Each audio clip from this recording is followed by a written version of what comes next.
International logistics cost 8%. ఇక్కడ AP Moller మర్స్క్ అయితే వాళ్ళు చాలా సిస్టమేటిక్గా బ్యాక్వర్డ్ ఫార్వర్డ్ ఇంటిగ్రేషన్ చేశారు. రైల్, రోడ్, ఇన్లాండ్ వాటర్వేస్, మళ్ళా inland cargo, air cargo, see cargo అన్ని మాస్టరైజ్ చేశారు. కంటైనర్ పోర్ట్, డ్రై పోర్ట్స్ ఇవన్నీ కూడా చేశారు. ఇవి చేసినప్పుడు మనకు చాలా అడ్వాంటేజెస్ వచ్చే పరిస్థితి వస్తుంది.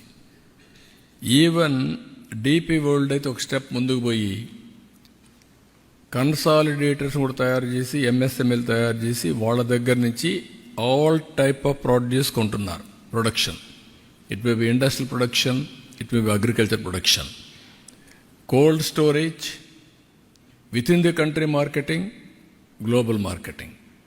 గ్లోబల్ మార్కెటింగ్ ఇక్కడి నుంచి మీరు చూస్తే దుబాయ్కి తీసిపోయి భారత్ మార్ట్ అనే పేరు పెట్టి 2,500, 3,000 ఎంఎస్ఎంఈల్ని ప్రమోట్ చేస్తూ అమ్ముకునేదానికి అవకాశాలు కల్పిస్తున్నారు గ్లోబల్ మార్కెట్ నెట్వర్క్లో.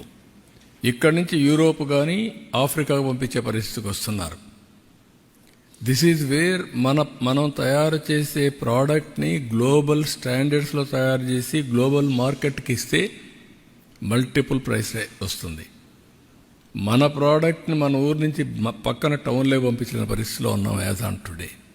Flowers, vegetables, fruits, how to go about wastage లేకుండా.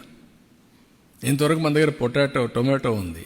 టొమాటో ఒకసారి రేట్ వస్తే 50 రూపాయలు, 100 రూపాయలు పడిపోతే నేరుగా పశువులకు వేస్తారు. ఇంత టెక్నాలజీ వచ్చి, ఇంత నోహో వచ్చిన తర్వాత ఇంకా మనం ఆ పరిస్థితిలో ఉన్నామంటే మనం చాలా వెనుకబడి ఉన్నాం. అందుకే ఇలాంటి ప్లేయర్స్ అందరిని ఇన్వాల్వ్ చేయాలనుకున్నాను. This is the learning. నేను నేర్చుకునేది అక్కడ పోయిన తర్వాత మాట్లాడుతూ నాకు వచ్చిన ఆలోచనలు ఇవన్నీ, మా టీముకు వచ్చిన ఆలోచనలు.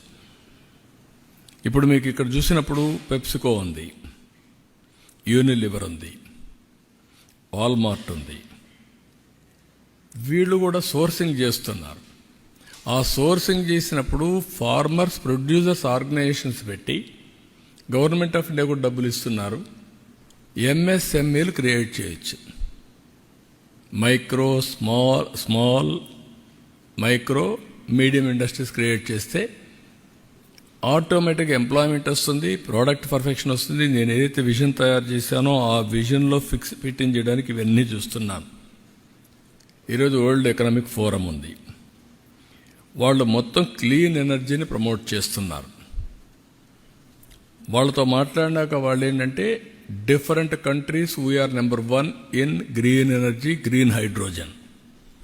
అవి ఒక 6-7 ఐడెంటిఫై చేసి ఇండియాలో అమరావతిని, ఆంధ్రప్రదేశ్ని ఒక సెంటర్గా చేసి గ్లోబల్ బెస్ట్ ప్రాక్టీసెస్ ఎప్పటికప్పుడు మనకు చెప్పడం, మన దగ్గరుండే బెస్ట్ ప్రాక్టీసెస్ గ్లోబల్కి అందించడం. They are going to start the work. దాన్ని ఒకటి వర్కౌట్ చేశాం. ఈ విధంగా మీరు చూస్తే స్విస్ కంపెనీస్ వచ్చాయి, వాళ్ళు ఇక్కడికి రమ్మన్నాం. ఇంకో పక్కన ఈరోజు టెక్స్టైల్, లాజిస్టిక్స్ వాళ్ళతో కూడా మాట్లాడాం. అనేక విధాలుగా సిస్కోతో మాట్లాడాం. అంటే ఇక్కడ మీకు ఎందుకు చెప్తున్నానంటే ఇవన్నీ కూడా టోటల్గా మాట్లాడిన తర్వాత దీన్ని నెక్స్ట్ లెవెల్కి ఏ విధంగా తీసుకుపోవాలనో ఆ విధంగా తీసుకుపోవడానికి వీఆర్ వర్కింగ్. ఇంకొక విషయం కూడా మీకు ఇక్కడ చెప్పాల్సింది ఏంటంటే ఇవన్నీ కూడా నేను చూసినప్పుడు నేను ముందే చెప్పాను, ప్రపంచంలో ఇండియాకు ఒక బంగారు భవిష్యత్తు ఉంది, గోల్డెన్ ఎరా ఉంది. దానికి కారణాలు మీరు అన్వేషిస్తే మేము అదే ప్రాజెక్ట్ చేశాం. నేను అక్కడ పోయినప్పుడు కూడా చెప్పాను. దాంట్లో మీరు చూస్తే 1 రిఫార్మ్స్ మనం స్టార్ట్ చేసింది 91. ఫస్ట్ మోర్ అడ్వాంటేజ్ ఇండియాకు వచ్చింది on IT, that is around 95. Demographic dividend windfall గెయిన్గా వచ్చింది, మనం ఊహించింది, మన అదృష్టం అది. Young India globally. దానివల్ల అడ్వాంటేజ్ ఏంటంటే ఆంటర్ప్రెన్యూర్స్గా తయారవుతున్నారు మన వాళ్ళు. That is the biggest advantage. Fastest growing economy India. By 2028 incremental GDP growth, India will be number one, not China. 28 నుంచి 2028 నుంచి జీడిపి గ్రోత్ రేట్లో మనమే నెంబర్ 1 ఉంటాం. అది వచ్చినప్పుడు ఇంకా మీరు దట్ ఈస్ ది బిగినింగ్, ఇప్పటికే జరుగుతున్నాయి, beginning for golden era. That is where we projected in Davos.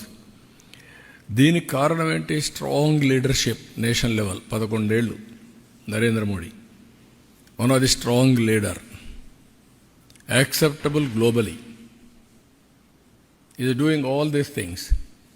దాంతో ఏమైందంటే ఒక స్టెబిలిటీ వచ్చింది, కంట్రీ ఇండియా బ్రాండ్ ప్రమోట్ అయింది. ఇది కాకుండా మీరు చూస్తే మోస్ట్ యాక్సెప్టబుల్ కమ్యూనిటీ ఇండియన్స్. ఇక్కడ మీరు ఉంటారు, మీరు 170 అడుగుతూ ఉంటారు. మిమ్మల్ని ఒక రాజులుండే కంట్రీకి పోతే చచ్చినట్టు వాళ్ళు ఏం చెప్తే వాళ్ళు చేస్తారు. మీరు ఇంకేం మాట్లాడరు, వాళ్ళు ఏం చెప్తే అది చేస్తారు. అదే అమెరికా పోతే కాంపిటేటివ్ ఎకానమీలో బ్రహ్మాండంగా పనిచేస్తారు.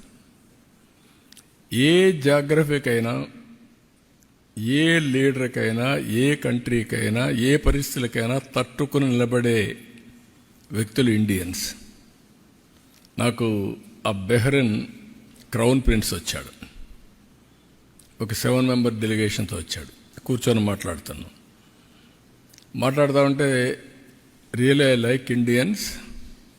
కారణం ఇండియన్స్ అనేవాళ్ళు అందరితో బాగా అడ్జస్ట్ అవుతారు. మా దేశంలో మంచి టెంపుల్ 200 ఇయర్స్ ముందు కట్టారు. మేము ఇప్పటికి కూడా నేషనల్ ఫెస్టివల్ కింద దీపావళి జరుపుతాం. That is the respect, we are all one, we are celebrating అంటూ అంటే ఫ్రెండ్స్ అందరిని అడిగాడు నా ముందర. ఇప్పుడు నేను ఊరికి నాకు ఒక ఐడియా వచ్చి చెప్తున్నానని అన్నాడు. ఏంటని చెప్పమంటే, ఇండియన్ ఫ్రెండ్స్ ఉన్నారా, చైనీస్ ఫ్రెండ్స్ ఉన్నారా ఒక్కొక్కరిని అడిగారు. 7 మంది వచ్చిన వాళ్ళు మెజారిటీ ఇండియన్ ఫ్రెండ్స్ ఉన్నారని, ఒక్కరు కూడా చైనీస్ ఫ్రెండ్ లేడని చెప్పారు.